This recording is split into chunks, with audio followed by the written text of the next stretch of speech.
Alhamdulillah wassalatu wassalamu ala Rasulillah habibina Muhammad bin Abdullah wa ala alihi at-tayyibin wa ashabihi ghurril mayamin alaihi afdhalus salatu wa tammut taslim. Alhamdulillah, kita panjang rasa syukur pada Allah Azza wa Jalla. Kita dapat menyambung kembali kuliah kita pada minggu ini. Pada minggu lepas kita ada sedikit perubahan di mana tempat tidak available. Walaupun pada hakikatnya Pak Wi kata dia tersalah tengok jadual. Okay. Macam malam tu kosong, tapi dia membayangkan, dia kata mungkin dia ngantuk kan tu. Dan dia minta maaf kepada. Dan insyaAllah kita sambung kembali kuliah kita berkaitan dengan tafsir ayatillah, ayatun min ayatillah, tafsir berkaitan dengan ayat-ayat Allah Azza wa Jalla yang kita telah sampai kepada suratul Mulk. Tak silap saya kita berhenti pada ayat yang kedua ataupun ayat yang ketiga. Jadi insyaAllah kita sambung berkaitan daripada ayat yang ketiga yang telah kita baca pada dua kuliah yang lalu, di mana firmanullah Azza wa Jal, Allah menyatakan dalam ayat yang ketiga, alladzi khalaqa sab'a samawatin tibaqa ma tara fi khalqir rahmani min tafawut farji'il basara hal tara min futur. Pada ayat yang ketiga Allah menyatakan Allah itu yang telah menciptakan 7 langit berlapis-lapis. Kamu sekali-kali tidak akan melihat pada ciptaan Tuhan yang Maha Pemurah sesuatu yang tidak seimbang. Maka lihatlah berulang-ulang, adakah kamu lihat sesuatu yang tidak seimbang?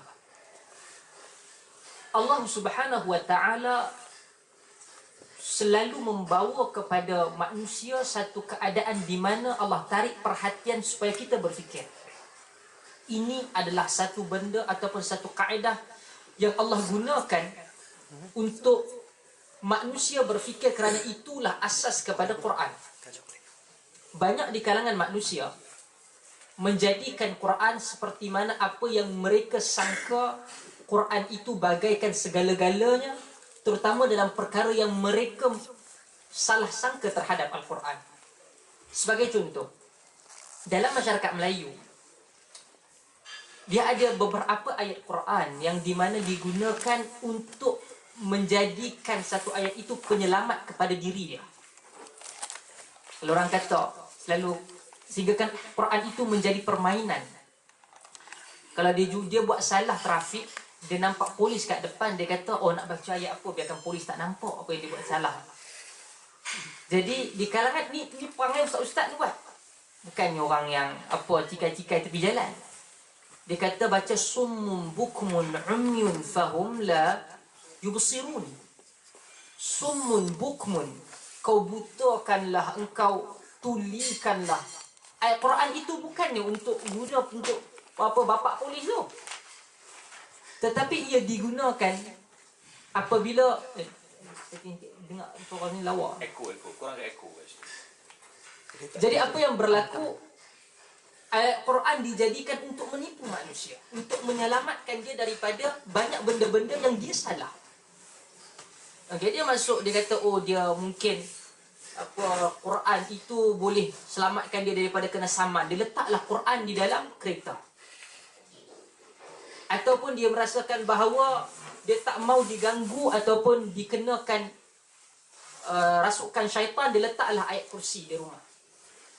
Ia tidak memberikan manfaat walaupun sedikit pun, kerana Quran bukan benda yang digantung. Quran bukan benda dijadikan perhiasan. Sebab tu ada satu rumah budak perempuan di Malaysia, di Shah Alam, dia call, kami nasi kena ganggu ustaz. Kami nasi kena ganggu. Setiap maghrib kami dah buka azan. Saya kata hang solat dah. Dia diam. Kalau dia solat, dia kata, kami solat ustaz, tapi dia diam. Okay? Apabila agama itu dijadikan satu perkara yang terlalu mistik. Okay? Ayat Quran diletakkan dan kemudian dia rasa, tak apa, kita takkan kena itu dan ini. Tak.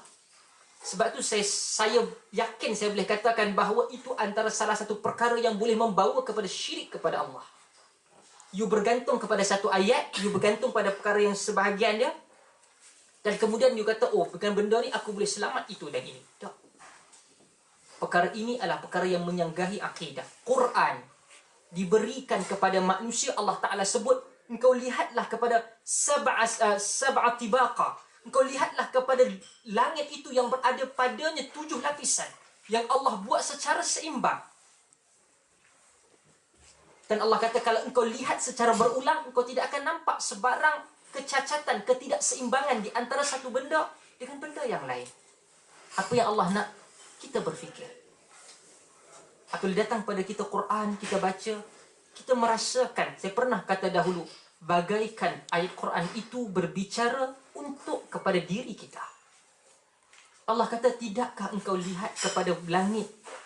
Cuba kita jalan, kita duduk. Janganlah tengah sejuk kan. Okay? Kita duduk sampai kalau katakan kita duduk di tingkap, di bilik kita, di rumah kita, kita lihat kepada langit.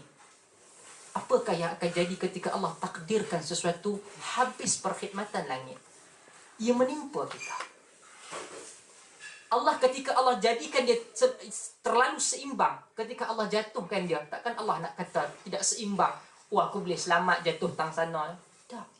Ia sudah tentu kita tidak akan mampu lari daripada azab Allah Azza wa Jalla. Allah kata dalam ayat keempat, "Tsummarji'il basar." Kemudian irji', baliklah kembali al-basar, pandangan kamu. "Tsummarji'il basara karrataini." "Tsummarji'il basara karratain." Dan engkau pandanglah sekali lagi. Allah suruh lihat kembali. Manusia apabila kalau katakan Quran ini dia bukan benda yang datang daripada sisi Allah, ia tidak mungkin menggunakan sistem ini. Cuba kita cakap dengan kawan kita seorang, jangan buat benda ni. Seorang ayah kata ke anak, jangan buat benda ni. Confirm dia tak akan dengar pada kali pertama. Dia terpaksa kata kali kedua, kali ketiga. Itu tabiat manusia. Dia tahu benda itu buruk untuk dia. Dia tahu makan benda yang banyak masin ke, manis ke, tidak seimbang dalam pemakanan, diet pemakanan akan menyebabkan rosak badan dia. Yang menyebabkan kadang-kadang doktor kadang banyak bagi tahu banyak kali. Tapi itu benda yang kita dapat tahu, kita makan kita rasa sakit. Kita minum kita rasa sakit. Okey? Tapi bagaimana perkara yang Allah Azza wa Jal gambarkan di dalam keadaan yang ghaib, kemudian Allah hanya memberikan peringatan sekali. Allah kata, "Tsummarji'il basara karratain." Gunakanlah pandangan engkau kali kedua, lihatlah kepada langit. Karratain. Yang qaliba ilaikal basar. Dan penglihatanmu akan kembali kepada engkau dengan tidak menemukan sesuatu yang cacat. Yang qaliba ilaikal basaru khasi'a. Benda yang cacat. Wa huwa hasir. Okay? Dan penglihatanmu itu pun dalam keadaan yang payah. Allah kata, engkau lihat balik kepada dunia, engkau lihat balik kepada alam, engkau tak akan mampu untuk pergi jauh daripada itu. Sebab itu manusia, kita kadang-kadang jangan menjadi manusia ataupun makhluk Allah Azza wa Jalla yang sombong. Maksiat kepada Allah, asi.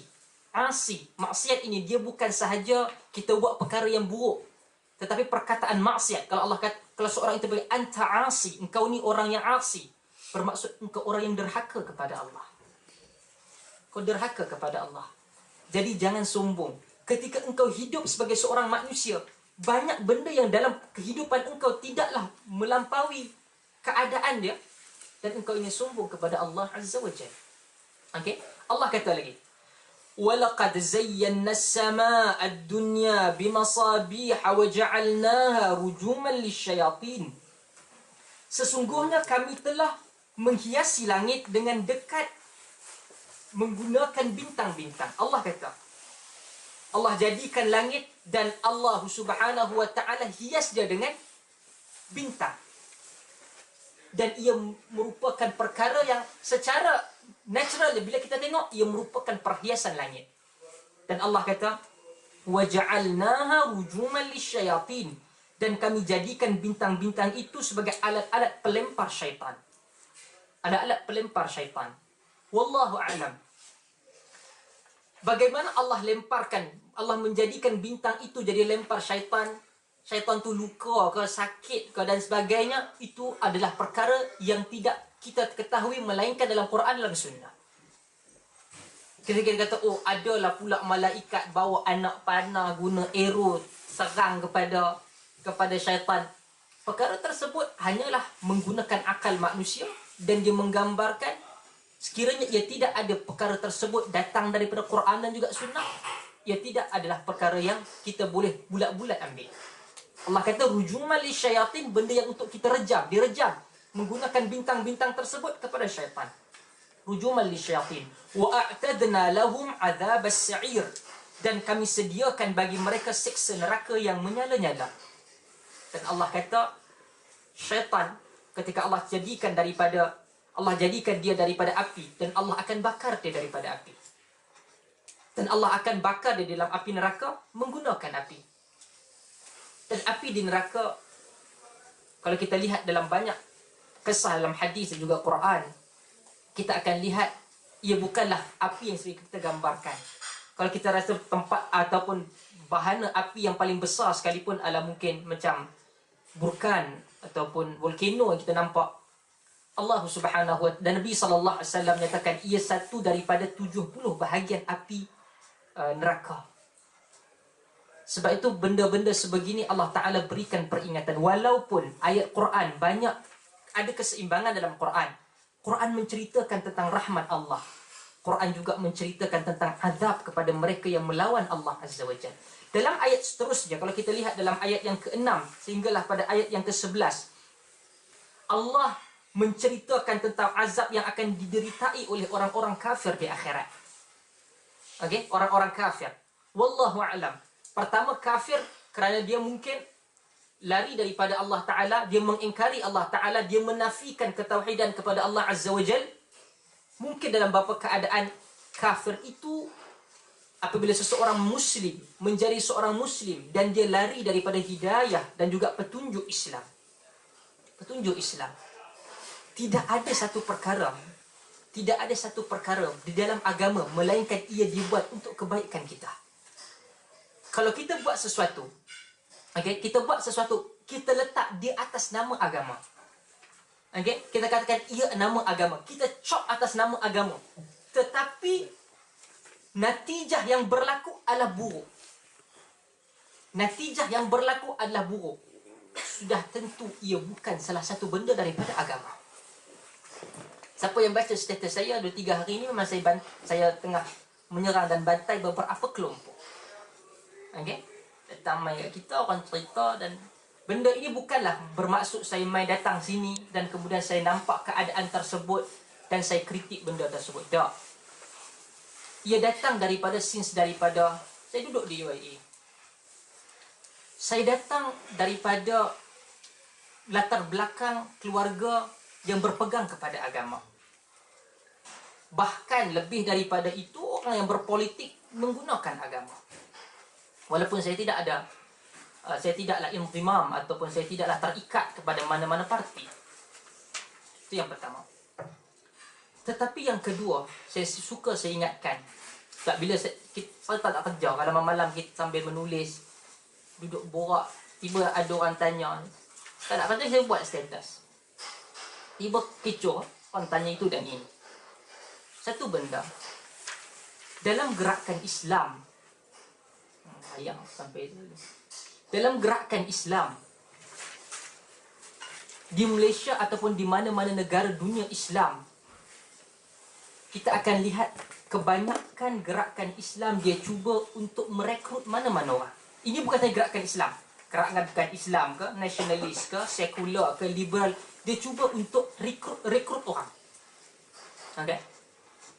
Tetapi apabila kita bermasalah, kita tak kisah dia liberal, dia sekular, ia tidak terikat dengan agama.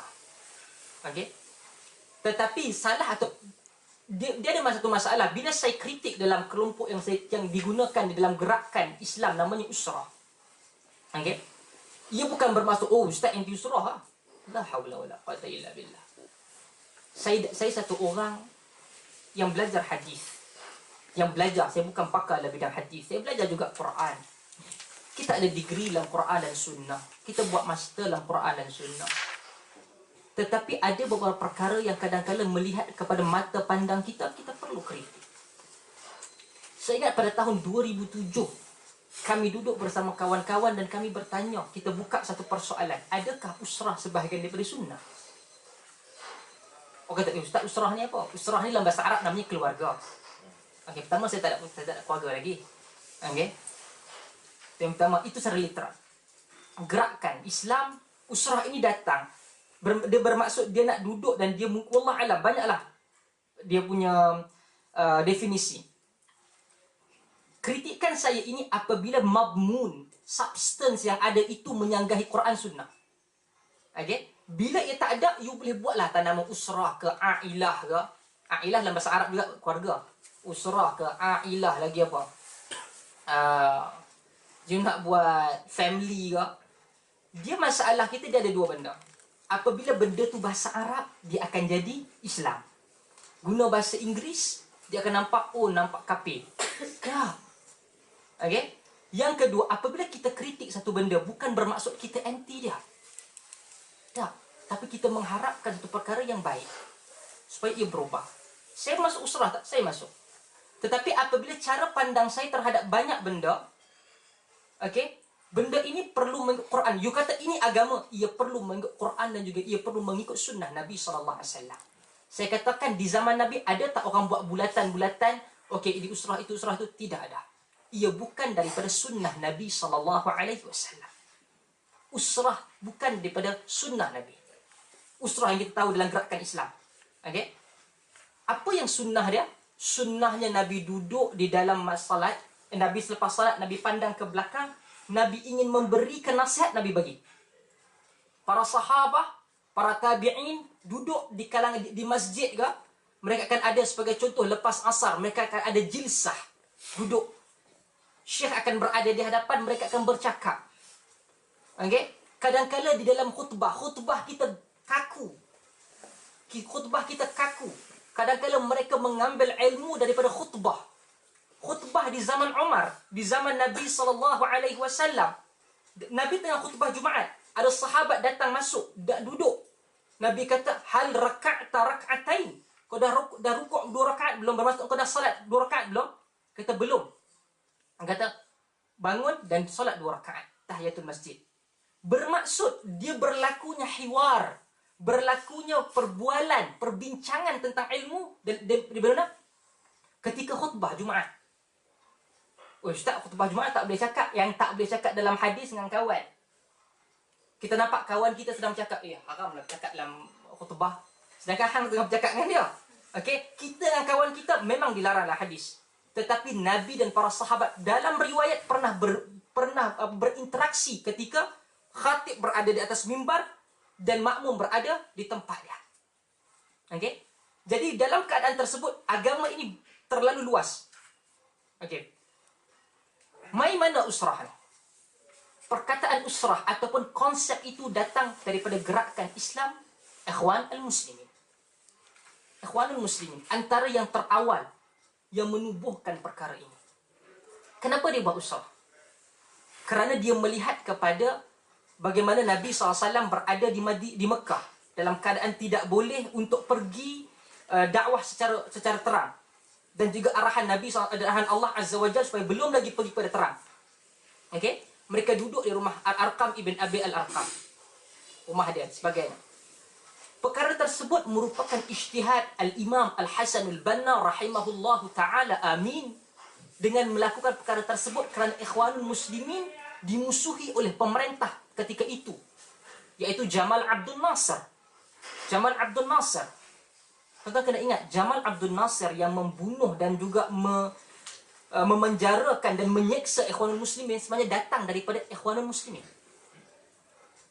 Dia dibantu ketika membebaskan terusan Suez, orang Ikhwan yang bangkit. Tetapi bila dia naik, dia perkena balik gerakan Ikhwanul Muslimin. Jadi apa yang berlaku? Mereka buat keadaan tersebut.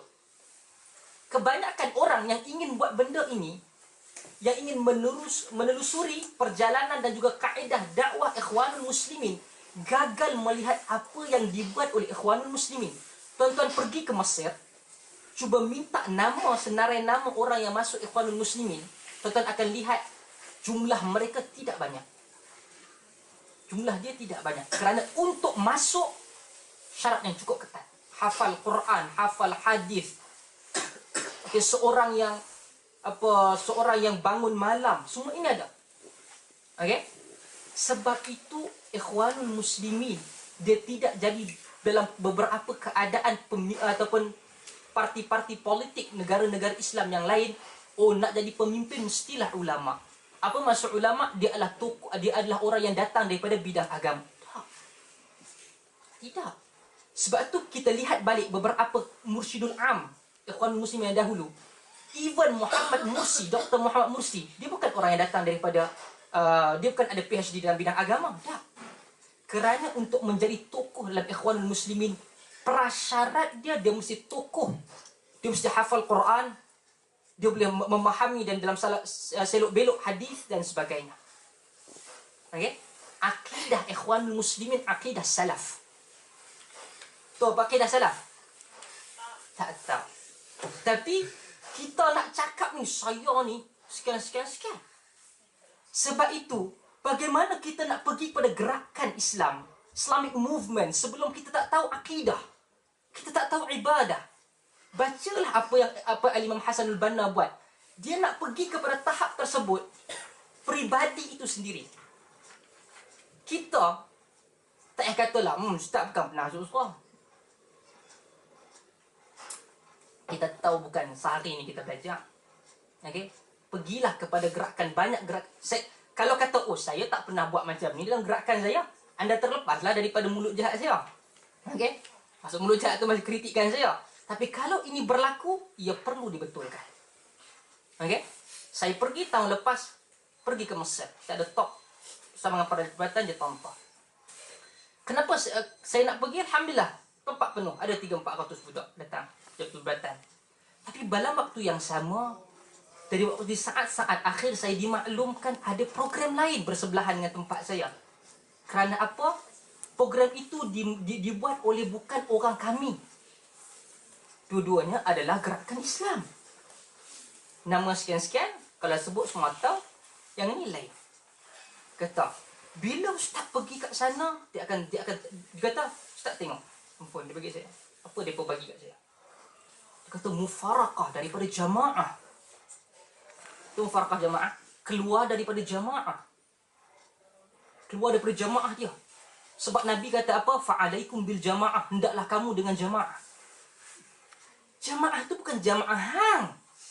Sejak bila Nabi kata, ketika hari Nabi sebut perkataan tu, kata, mesti hang ni, Nabi mesti kata kat hangnya jamaah ni. Jamaah itu kata para ulama hadis adalah jamaatul muslimin. Jamaah umat Islam. Jangan kita pergi betray kepada orang Islam, kita buat benda jahat, kita bunuh umat Islam macam mana Bashar, itu haram. Okey? Dia jadikan hadis tersebut, dia sempitkan gerakan dia, dia serang macam tu. Sebab tu saya kata, saya tidak pernah pergi melainkan perkara tersebut. Kalau penduduk kita, mereka ni bukannya kita punya gerakan jemaah kita. Siasah syar'iyah yang dibuat oleh Kefik. Antara perkara yang saya ingat, perkara yang hebat disebut oleh Ustaz Hasrizal Abdul Jamil ataupun Saiful Islam. Dia kata, banyak gerakan Islam yang cuba untuk bergerak masih lagi menggunakan kitab Mada Ya'ni Intima'i Lil Islam. Apa maksud aku intima, aku pergi ataupun aku berpegang dengan Islam, yang ditulis oleh Fathiyah Khan. Fathiyah Khan, dia seorang yang hebat ataupun orang yang bagus dalam pengajian Islam, dalam hadis dan Quran. Kita guna yang cetakkan bila?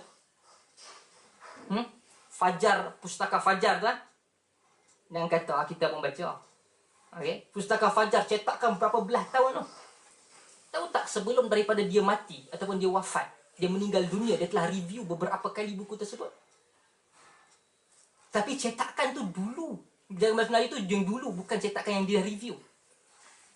Dan Ustaz Hasrizal kata, perkara yang teruk dalam gerakan Islam apabila mereka cuba mengambil buku tersebut dan berbincang tentang dalam mazmun ataupun isi kandungan buku tersebut, dan tak pernah nak tajdid, nak review balik apa yang cara pandang terhadap buku tu. Dia tulis tahun 70-an. Tiba-tiba kita masih lagi guna sampai sekarang.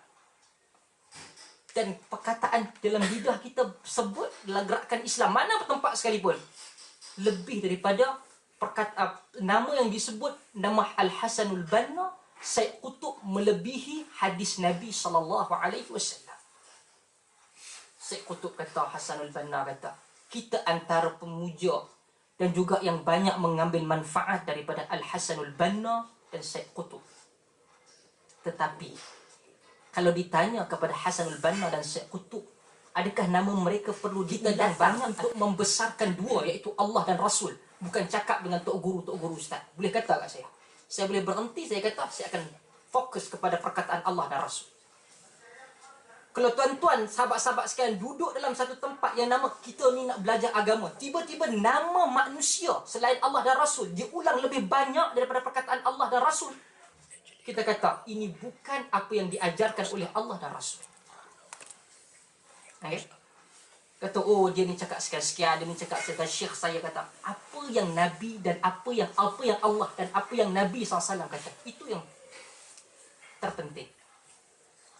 Sebab tu kita akan lihat banyak orang boleh bincang tentang hudud, kerana orang bincang banyak tentang hudud. Hudud jadi isu kerana ada kepentingan. Sebab tu saya kata, kenapa orang kadang-kadang boleh turun beratus ribu untuk meminta kepada fair election, sebab benda itu okey bagi dia, dapat mileage politik bagi dia. Tetapi tidak ada manusia yang bangkit, terutama orang agama, yang meminta supaya turun ke jalan, meminta kepada jabatan agama membetulkan pengurusan zakat, membetulkan pengurusan agama. Tak ada. Tuan-tuan tahu kan mufti-mufti yang tuan-tuan ni mai dari mana? Boleh cakap Arab ke tidak? Ada satu perjumpaan mufti dibawa ke Masjidil Haram beberapa tahun yang lalu. Okay? Kemudian apa yang berlaku, dia tanya satu soalan. Ini mufti yang kita kata kadang-kadang kita bawa, kata, oh dia tu mufti, dia keluarkan fatwa. Masya Allah, cakap Arab pun tak tahu. Sebab apa? Kita tak pernah nak tahu, oh mufti ni betul-betul berkelayakannya, kita pernah tanya dia, kita pernah cabar. Allah sebutlah. Kita sambung. Allah sebut dalam ayat yang ke-6 sehinggalah pada ayat ke-11. Allah kata, A'udzu billahi minasy syaithanir rajim. Walilladzina kafaru birabbihim 'adzabu jahannam wa bi'sal masir. إذا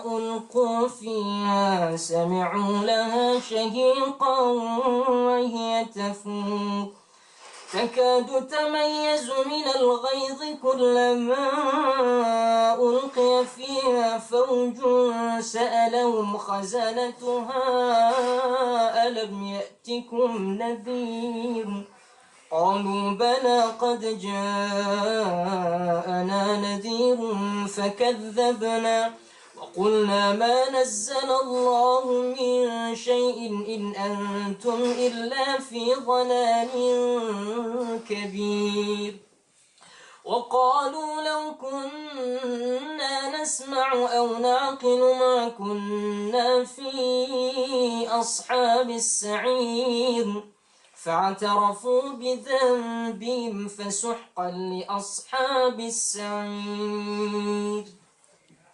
Ayat yang ke-6 sehingga ayat yang ke-11 Allah menceritakan tentang keadaan orang-orang yang kufar di hari kiamat, di hari akhirat. Allah kata pada ayat yang ke-6, dan orang-orang yang kafir kepada Tuhannya memperoleh azab jahannam, dan itulah seburuk-buruk tempat kembali. Apabila mereka dilemparkan ke dalamnya, mereka mendengar suara neraka yang mengerikan, sedang mereka itu menggelegak. Hampir-hampir neraka itu terpecah-pecah lantaran marah. Setiap kali dilemparkan ke dalamnya sekumpulan orang-orang kafir, penjaga-penjaga neraka itu bertanya kepada mereka, apakah belum pernah datang kepada kamu di dunia seseorang yang memberikan peringatan? Mereka menjawab, benar ada. Sesungguhnya telah datang kepada kami seseorang memberikan peringatan. maka kami mendustakannya dan kami kata, Allah tidak menurunkan sesuatu. Kamu tidak lain hanyalah dalam kesesatan yang besar. Dan mereka berkata, sekiranya kami mendengarkan atau memikirkan peringatan itu, nescaya tidaklah kami masuk menjadi penghuni-penghuni neraka yang menyala-nyala. Mereka mengakui dosa mereka. Maka kebinasaanlah bagi penghuni-penghuni neraka yang menyala-nyala. Bayangkan, inilah perbualan ataupun perkataan yang kita sedang jawab kepada neraka yang bertanya kepada kita. Ketika Allah pada hari Jumaat, Allah menerbitkan matahari daripada barat, yang mana ketika itu tidak ada jalan taubat yang dibuka kepada kita secara mutlak. Allah tidak lagi menerima taubat pada dua keadaan: ketika nyawa berada di kerongkongan, dan yang kedua, ketika Allah Azza wa Jal menerbitkan matahari di barat. Maha suci Allah yang memberikan ruang taubat daripada segenap segi. Allah memberikan ruang taubat dan Allah mencampakkan keampunan. Allah mencampakkan rasa orang ingin kembali kepada Allah. Ketika saat manusia yang terlalu banyak keadaan kejahatan dan kemaksiatan kepada Allah. Ada di kalangan manusia yang kadang-kadang Allah berikan begitu banyak ruang sehingga dia boleh melawan dan juga tidak patuh kepada Allah Azza wa Jalla. Tetapi tidak ada sekalipun Allah menarik nikmat yang Allah berikan kepada kita untuk hidup. Sahabat-sahabat sekalian, ketika kita berada di hadapan Allah, ketika Allah tidak melemparkan pandangan rahmat kepada kita untuk memanggil nama kita, bahawa engkau pergilah kepada syurgaku dan menikmati kenikmatan yang berada dalam syurgaku. Ketika kita sedang menunggu bilakah nama kita untuk diseru ke Allah, dan menyatakan perbualan dan bual bicara di antara seorang makhluk manusia yang melampau dan melanggari ajaran kitab dan sunnah Nabi SAW, Allah katakan kepada, Allah ajarkan kepada neraka untuk mereka katakan, kullama ulqiya fiha takadu tamayyazu minal ghaiz. Dalam ayat yang ke-8, takadu tamayyazu minal ghaiz. Kullama ulqiya fiha fawjun sa'alahum khazanatuha alam ya'tikum nadhir. Setiap kali mereka dibaling dan dimasukkan ke dalam khazanah neraka, neraka itu akan bertanya, alam ya'tikum nadhir. Tak datangkan kepada engkau orang ataupun risalah yang memberikan peringatan. Untuk kita mendengar, melakukan satu salat, buat satu salat jamaah di masjid mendapat 40 kebaikan. Kita juga bukan semudah itu untuk menerima. Janganlah engkau berzina. Janganlah engkau tonggak arah. Untuk buat kebaikan mungkin senang. Untuk melawan jiwa dan hati, untuk menyatakan bahawa ini haram untuk aku di dunia, ya tidak semudah itu. Mungkin untuk kita waktu salat kita pergi kepada satu sudut untuk kita dirikan salat mudah. Tetapi untuk kawan-kawan mungkin datang kata pada kita, jom kita pergi minum sikit. Kalaulah minuman itu sekadarlah air mineral dan sebagainya, ia tidaklah payah. Tetapi dihidangkan di hadapan kita, memilih di antara arahan Allah Azza wa Jal, dan untuk menjaga maruah kita di hadapan kawan-kawan dan sanak saudara. Untuk menguji adakah itu lambang kejantanan engkau untuk menonggak arak, ataupun untuk menyatakan, Tuhan aku menyatakan bahawa ini dengar haram. Kepada kita peringatan ini saban minggu, saban hari, sesiapa pun ustaz, sesiapa pun mereka yang ditanyakan soalan tentang pergaulan, tentang manusia antara lelaki dan perempuan tanpa ada sebarang hubungan yang halal, dia akan kata, wala taqrabuz zina, jangan engkau dekati dengan zina. Telah diberikan kepada kita tentang ayat yang diharamkan, ayat arak. Ya ayyuhalladzina amanu, apa? Dalam suratul Maidah, rijsun min amali syaitan ya ayyuhalladzina amanu innamal khamr wal maisir wal ansab wal azlam rijsun min amali syaitan. Ia merupakan salah satu daripada najis syaitan. Fajtanibuhu, dan engkau jauhilah ia. Telah datang kepada kita apabila kita tidak menunaikan salat, apa yang Allah berikan kepada kita, semua ini telah diberikan kepada kita, telah diingatkan kepada kita. Namun kadang-kadang kita duduk, kita dengar dia kata insya-Allah semata. Tetapi bila keadaan kita berada di dalam salah satu daripada neraka, iaitu Jahannam, alam ya'tikum nadhir, kita akan kata bala, dah datang. Qad ja'ana nadhirun fakadzabna, tetapi kami telah mendustakannya. Kami ada hati ketika untuk memahaminya, kami kata mungkin ia belum lagi untuk aku. Ketika kita ada masa, kita katakan ada banyak masa lagi. Tetapi Allah tidak pernah memilih masa dan waktu untuk kita dipanggil balik kepada Allah. Minggu lalu kita dikhabarkan untuk 2 orang rakyat Malaysia yang berada di London, Allah Ta'ala tarik. Seorang umur 24 tahun. Yang dikhabarkan keluar tiba-tiba dalam keadaan baju nipis ketika snow di asap, dan dia tumbang. Dan Allah tarik balik kenikmatan hidup dia. Simple. Kita keluar kadang main sakan dengan salji, tak ada apa. Tapi dia berjalan. Tiba-tiba Allah takdir, dia mati. Satu orang yang datang daripada Malaysia, umur puluhan tahun, mungkin 70, 80 tahun, datang ke London untuk bercuti. Tidak sampai sejam sebelum dia landing, Allah Ta'ala tarik di atas flight. Allah tidak memilih anda umur 70 tahun, anda mestilah mati. Ketika itu, ketika roh yang Allah Ta'ala takdirkan untuk hidup di dalam jiwa dan juga tubuh ini, Allah Ta'ala bawa ke atas. Sebelum Allah masukkan kembali ke dalam kubur, di mana tempat kita bersemadi. Ketika kita berada di hadapan Allah dan kita berada di dalam, setelah Allah Ta'ala telah bertanya banyak dengan kita, neraka menambahkan azab untuk bertanya, apa yang engkau buat di atas dunia? Alam ya'tikum nadhir, tak datang kepada engkau sebarang peringatan. Kita kata fakadzabna wa qulna ma nazzalallahu min syai' in antum illa fi dhalalin kabir. Bahkan kami kata apa? Puak-puak yang ikut agama yang puak-puak yang pergi sakan nak salat sangat, nak salat jamaah, nak buat kelas tafsir, nak buat ini semua fi dhalalin kabir. Ini semua dalam kesesatan yang nyata, kesesatan yang besar. Cukup besar kesesatan dia. Kita kata kepada orang yang ingin kembali kepada agama Allah Azza wa Jalla. Satu orang yang mungkin salah dahulu dan kembali kepada agama, bukan benda yang mudah untuk melakukan hijrah perubahan kepada diri.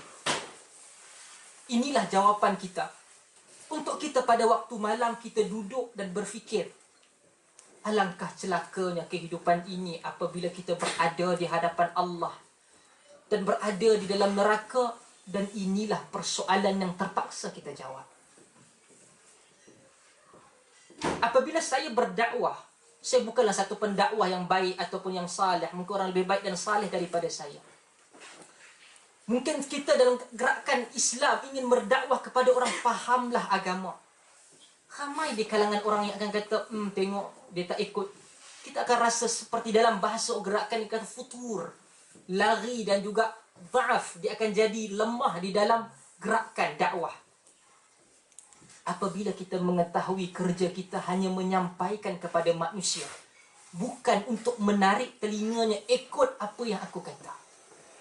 Sebab itu Quran bila berbicara, Quran tak kata supaya mana-mana orang yang membawa risalah Islam untuk memastikan orang yang ikut dia mesti ikut apa yang Allah dan Rasul kata.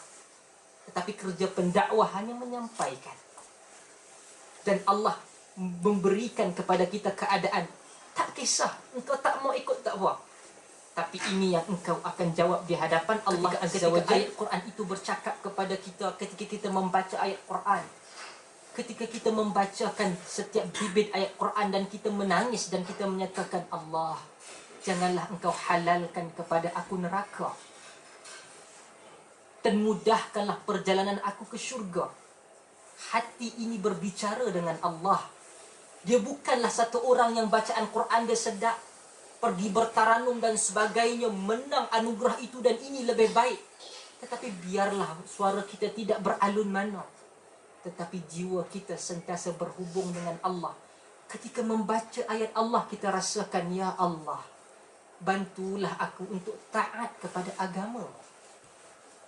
Satu orang mungkin balik hari ini, dia rasakan bahawa malam dia salat kuat, tetapi Allah gelincirkan kaki dia dalam beberapa ketika selepas itu, sehingga kan dia lari daripada agama. Kata Aisyah, di antara doa yang Nabi SAW selalu ulang, ya muqallibal qulub, thabbit qalbi ala dinik. Wahai pembalik-balik hati, tetapkanlah hati ini di atas agama. Ya muqallibal qulub, thabbit qalbi ala dinik. Untuk seorang baca astaghfirullah, astaghfirullah, Allahumma anta rabbi la ilaha illa ant. Selalu benda kita ulang. Kita baca makfurat. Antara kelemahan, bila kita buat jamaah, kita baca maksurat depan orang, semua orang baca. Tapi tidak ada satu orang ketika sedang baca, dia membaca dengan sepenuh hati bahawa dia sedang berbicara dengan Allah. Allahumma anta rabbi, wahai Tuhanku, la ilaha illa ant. Ini apa dia? Sayyidul istighfar. Istighfar ini yang terbaik. Bila Nabi SAW kata ini sayyidul istighfar, inilah istighfar yang terbaik, maka inilah istighfar yang ditunjukkan selawat Nabi SAW. Tak selawat tafrijiyah ke, itu tidak pernah disebutkan dalam hadis. Selawat syifa antaranya adalah selawat yang direka ataupun disusun oleh para ulama selepas daripada itu. Satu orang nak berselawat, contoh Allahumma salli ala Muhammad, ataupun dia nak memuji Nabi, tak ada masalah. Tetapi dengan menyandarkan selawat syifa itu ada kelebihan. Ia tidak pernah disebutkan oleh hadis Nabi. Ia tidak pernah disebutkan dalam hadis Nabi. Kita selalu ulang. Saya kata yang terbaik apa yang ditunjukkan oleh Nabi. Nabi kata istighfar terbaik, sayyidul istighfar. Selawat terbaik adalah selawat seperti mana kita selawat di dalam tahiyat kita. Sebab tu apabila saya katakan kita baca maksurat, Al-Hasan Al-Banna memulakan gerakan ataupun dia membukukan al-maksurat. Tidak semua di dalam apa yang dia tulis itu, apa yang dikumpulkan itu adalah yang maksud daripada Nabi. Tak. Antaranya doa rabitah. Apa doa tu? Apa yang doa supaya kita ni. Itu doa yang direka. Itu bukan daripada Nabi. Okey, kami berkumpul dengan atas nama, itu adalah direka. Doa dia. Doa tak kisahlah kita nak doa apa. Ya Allah, kau panjangkanlah umur aku, banyakkanlah duit aku. Doa tak kisah. Tetapi salah sangka manusia, oh doa itu daripada Nabi. Tak. Zikir makturat ini bukan buku itu. Makturat inilah jamak kepada maktur. Dalam bahasa Arab, athar. Dalam bahasa Arab, athar itu maksudnya apa yang datang daripada. Athar ini, ataupun athar ini adalah apa yang datang secara umum. Kalau kita katakan hadis, ya hadis datang daripada Nabi. Athar ini bukan perkataan Nabi, perkataan sahabat. Tetapi ia ada riwayat yang jelas, yang sahih datang daripada Nabi, yang sahih daripada Nabi. Jadi apa yang berlaku? Zikir-zikir awal di dalam makturat yang disusun oleh Al-Imam Hasan adalah sayyidul istighfar. Gagalnya kita apabila kita duduk ramai-ramai, sebagai contoh, kalau kita doa. Sebab itu benda-benda istighfar, benda-benda doa ini, afdal dia adalah persendirian.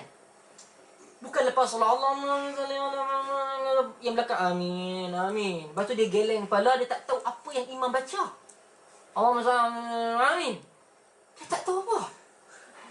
Sedangkan sunnah adalah kita doa bersendirian. Sebab itu doa kita, istighfar kita, bacaan kita, kita tahu dan kita nikmati bersendirian. Allahumma anta rabbi, wahai Tuhan aku. Anta rabbi la ilaha illa ant, tidak ada Tuhan melainkan engkau. Khalaqtani, engkau telah menciptakan aku, ya hai Allah. Wa ana abduk, Sesungguhnya akulah hamba-Mu, wahai Allah. Wa ana ala ahdik. Aku berada dalam perjanjian antara diriku dan Engkau, wahai Allah. Wa ana ala ahdik wa wa'dika mastata'at. Dan beradalah janjimu, wahai Allah. A'udzu li mastata'tu binuri wajhi wa a'udzu bika min syarri ma wa a'udzu bika min syarri ma masta'adzaka minhu. Allahumma anta rabbi la ilaha illa ant khalaqtani wa ana 'abduka wa ana 'ala ahdika wa wa'dika mastata'at. A'udzu bika min syarri ma sana'at. Aku berlindung daripada Engkau, wahai Allah, daripada apa yang aku cipta ataupun aku lakukan, sana'at. Okey? Okey? Wa abu'u laka bi ni'matika 'alayya. Dan aku bertaubat kepada Engkau, wahai Allah. Wa abu'u laka bi ni'matika 'alayya. Dan aku bertaubat denganmu, wahai Allah. Dengan dalam keadaan yang sama Engkau telah memberikan nikmat kepada aku. Sebab itu berbeza di antara manusia yang membaca Al-Fatihah. Satu orang membaca Fatihah dengan Sayyiduna Abu Bakar membaca Fatihah. Bagaimana dia memuji Allah Ta'ala. Iyyaka na'budu wa iyyaka nasta'in. Kepada Engkau aku sembah, wahai Allah. Kepada Engkau aku memohon pertolongan. Berbeza daripada orang yang sedang susah dan payah hati dan jiwa dia ketika salat dia membacakan iyyaka na'budu wa iyyaka nasta'in. Aku sembah Engkau, wahai Allah, dan aku sedang memohon pertolongan Engkau, wahai Allah. Sebab apa kuncinya berada pada hati dan jiwa satu orang yang sedang membaca. Banyak orang yang lalai dalam Quran, banyak orang yang lalai dalam zikir, banyak orang lalai dalam doa. Kerana apa? Dia tidak meletakkan jiwa dia ketika dia sedang berbicara kepada Allah. Ada satu orang yang mungkin satu orang yang keluar daripada, yang mendapat sijil macam-macam dalam bidang agama. Dia kata dia begitu dan begini, banyaklah yang dia ada. Ketika sedang dia baca, tapi dalam keadaan dia berdakwah kepada orang, dia mencari apakah yang dapat daripada dia habuan dunia. Satu orang yang keluar pergi ke TV, ustaz itu, ustaz ini. Apabila dia bercakap, dia berfikir apakah yang dia akan, bayaran yang dia akan dapat. Bahkan ada ustaz-ustaz selebriti yang meletakkan harga sejam, 2 jam, 3-4 ribu. Dan kita tengok hebat ustaz ni. Hanyalah pakai dengan serban sikit dan sebagainya. Cakapnya tidak ada panduan Quran dan juga sunnah. Sesungguhnya perkataan yang dekat dengan Allah dan Rasul adalah apa yang diajar dan diterangkan oleh Allah dan Rasul. Cakap melawak dia daripada awal sampai akhir, sampai rahang pun letih bergelak. Sesungguhnya mereka yang datang daripada madrasah Nabi SAW tidak balik melainkan mereka mampu menggegar dunia kerana jiwa mereka terikat di langit walaupun kaki sedang berpijak di dunia. Manusia apabila melihat yang berada di hadapannya tidaklah menjadi suatu perkara yang besar kerana apa yang dicari, apa yang ada di sisi Allah. Dia merasakan ketika dia berjalan melangkah ke dunia, dia merasakan dunia tidak memiliki apa melainkan apa yang ditakdirkan oleh Allah. Lihatlah para ulama. Tidak ada seorang pun para ulama diriwayatkan mati kerana kebuluran. Tak ada. Kerana para ulama bercakap di atas dasar kebenaran. Apabila para ulama bangkit menyatakan kebenaran di hadapan sesiapa sahaja, tanpa menghirau apa yang manusia ingin katakan ataupun apa yang manusia ingin labelkan pada dia, melainkan dia merasakan bahawa apa yang Allah ingin katakan pada aku.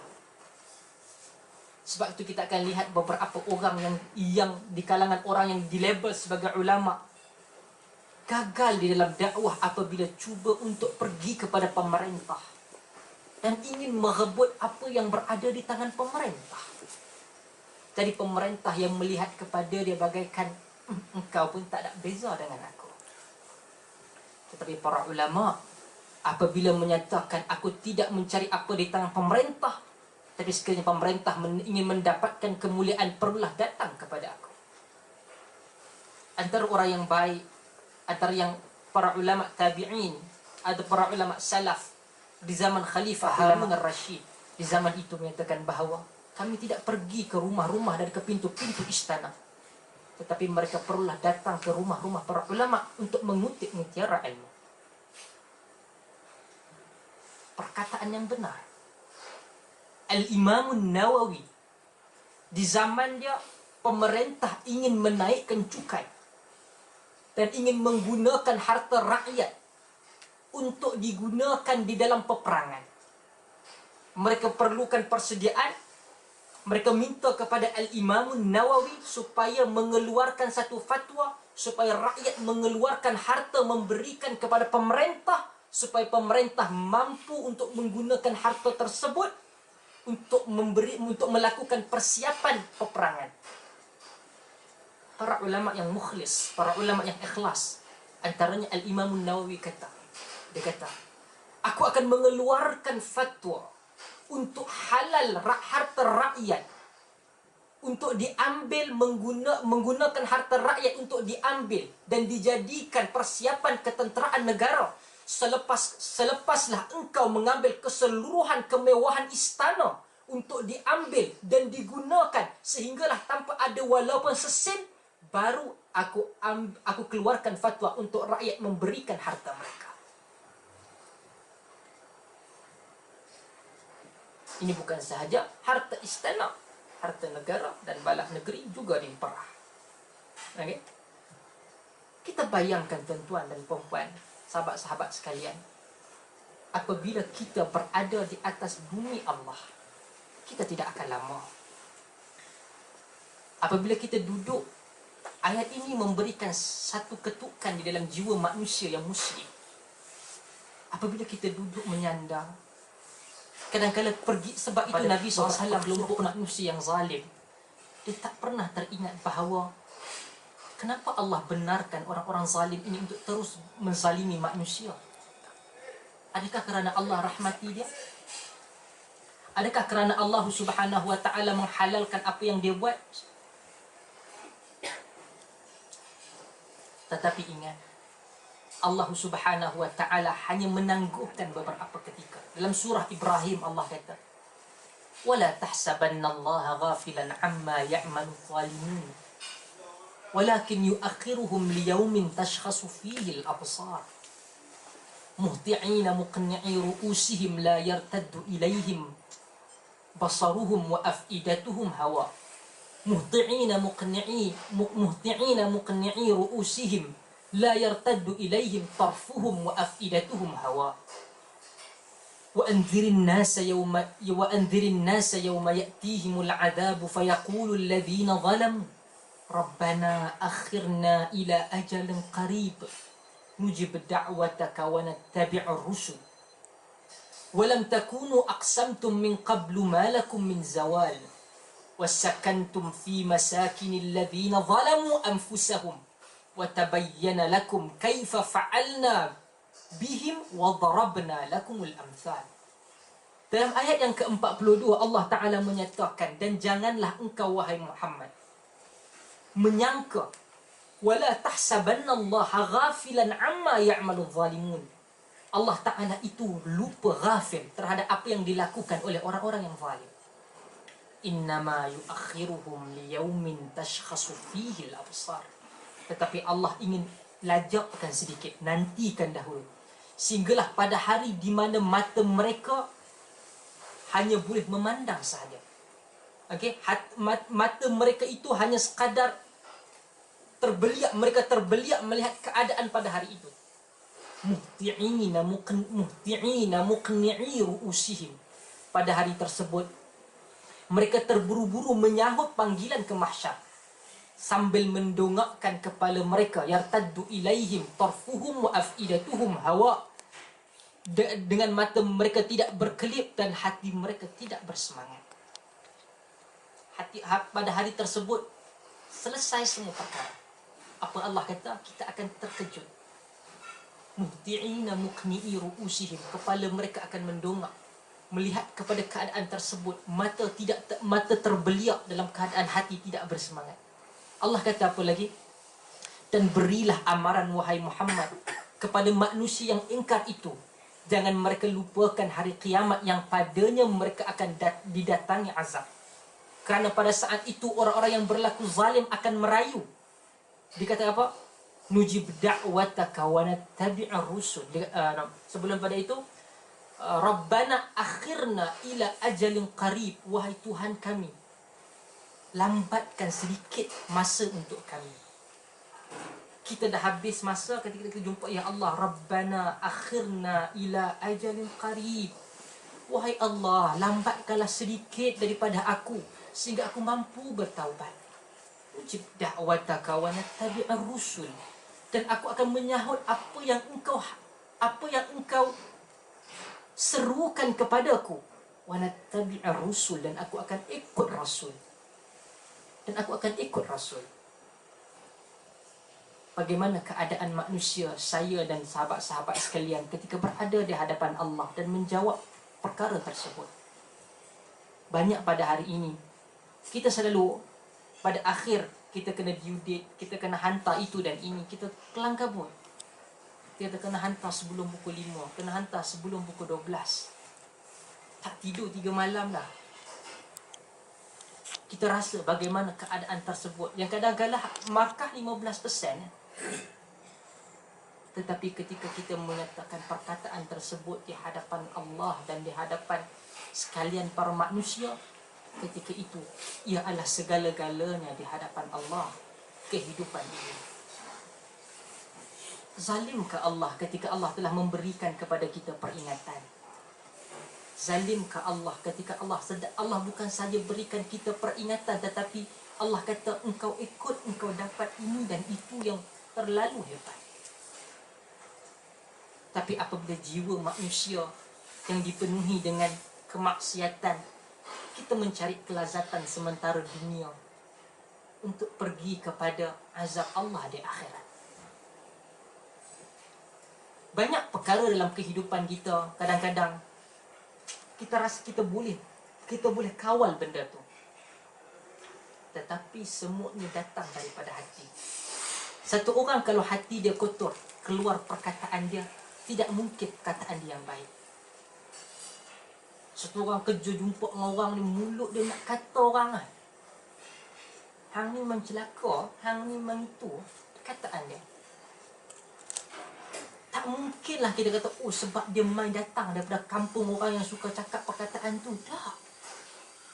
Nabi SAW bukan datang daripada satu kaum yang kalau jalan depan orang pijak semut tak mati. Bahkan manusia pun dia pembunuh, anak perempuan pun mereka tanam. Tetapi Nabi mengajarkan kepada manusia yang melakukan perkara tersebut apa yang dinamakan sebagai akhlak, apa yang dinamakan sebagai akal, untuk memikirkan masa hadapan di akhirat dan sebagainya.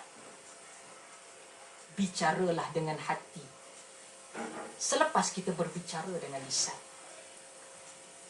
Hati yang merasa tunduk pada Allah, dia takkan pergi kepada pintu-pintu kemaksiatan. Hati yang sentiasa menyatakan bahawa aku bangkit pagi ini, aku mendirikan 2 rakaat subuh ini kerana aku mempunyai tanggungjawab dan ketaatan kepada Allah. Untuk kita kata buat salat zuhur, mungkin orang lain pun sama dengan kita. Waktu tu memang waktu lunch ya, masuk tengah hari. Tetapi untuk bangkit pada waktu pagi, kadang-kadang 0 Celsius, kadang-kadang negatif itu dan ini, duduk bawah duvet dengan sebagainya, bilik punya sedap, untuk bangkit salat 2 rakaat dengan menyatakan, Allah, aku bangkit 2 rakaat. Tidak akan datang melainkan hati dan jiwa manusia yang kental bahawa aku akan balik pada Allah. Sebab itu apabila kita nak merasakan, sebab saya selalu ulang, kita merasakan ketika susah kita doa pada Allah, kenapa Allah tak makbulkan doaku? Kita waktu senang, kita kebanyakan kita tak merasakan sehebat ibadat kita ketika susah. Kita tak pernah nak angkat doa kita di waktu susah itu. Kita akan rasa bila Allah nak terima doa aku, bila merasakan bahawa kadang-kadang seminit itu bagaikan sejam. Untuk tunggu keputusan, ya Allah, kenapa engkau berikan aku begini dan begitu, hati, jiwa dan sebagainya. Ingatlah, ketika kita hendak didengari doa kita ketika kita susah, banyakkan doa kita ketika senang. Macam mana ketika senang kita tak pernah angkat suara, ketika susah kita mahu ia didengari di langit. Duduklah ketika pagi. Kadang-kadang kebanyakan kita pun tidur bukannya pukul 12, pukul 12 dah terlena. Kebanyakan kita tak. Mungkin kita lajak satu dua yang study ke yang apa sekalipun, satu rakaat sujud pada Allah. Ya Allah, jangan engkau larikan pandangan rahmatmu daripada aku, wahai Allah. Antara doa yang kadang-kadang kebanyakan orang yang saleh mengulangi doa Nabi SAW, yang kadang-kadang kita sambil berjalan kita pahami ayat tersebut. Allah kata, Nabi SAW ajar, ya hayyu ya qayyum bi rahmatika astaghith aslih li sya'ni wa la takilni ila nafsi tarfata 'ain wa la aqalla min dhalika ya ni'mal maula wa la aqalla min dhalik ya ni'man nasir. Kata Nabi, ya hayyu ya qayyum, wahai yang hidup, wahai yang berdiri sendiri, wahai yang menjaga urusan manusia. Kita nak panggil Allah, jangan kaya ya Allah aku ni gini. Cara kita memanggil dan menyeru Allah, ya hayyu ya qayyum, wahai yang hidup, wahai yang berdiri sendiri, wahai yang menjaga urusan manusia. Bi rahmatika astaghith, dengan rahmat engkau wahai Allah aku memohon pertolongan. Aslih li sya'ni, perbaikilah urusan kehidupanku. Aslih li sya'ni, perbaikilah urusan hidup aku. Aslih li sya'ni, perbaikilah kehidupan harian aku. Wala takilni ila nafsi tarfata 'ain, jangan engkau serahkan diri aku ini untuk diri ini menguruskannya. Tarfata 'ain, walau tarfata 'ain, walaupun sekelip mata. Ingat, kalau Allah Ta'ala uruskan urusan kita, Allah Ta'ala katakan kebaikan yang tepat adalah engkau perlu berada di jalan atas ini. Lebih baik daripada kita cuba berteori apa yang baik untuk diri kita. Jangan engkau serahkan diri aku, wahai Allah, kepada diri aku. Tarfata 'ain, walaupun sekelip mata. Wala aqalla min dhalik, walaupun lebih kurang daripada itu. Walaupun lebih sedikit. Bayangkan sekelip mata kita macam mana. Dan Nabi SAW kata, jangan yang lebih kurang daripada itu, wahai Allah. Ya ni'man nasir, wahai yang sebaik-baik memberikan pertolongan. Quran ketika ingin berbicara tentang akhirat, bukan bagi tahu, oh macam ni orang tu kena. Tetapi, adakah aku sebahagian daripada mereka? Ketika kita bangkit salat, kadang-kadang kita tak perlukan, oh orang tu hebat baca panjang-panjang. Kita mungkin kita salat dengan Fatihah kita lebih kita fahami daripada imam-imam yang berada di situ dan sini baca punya panjang.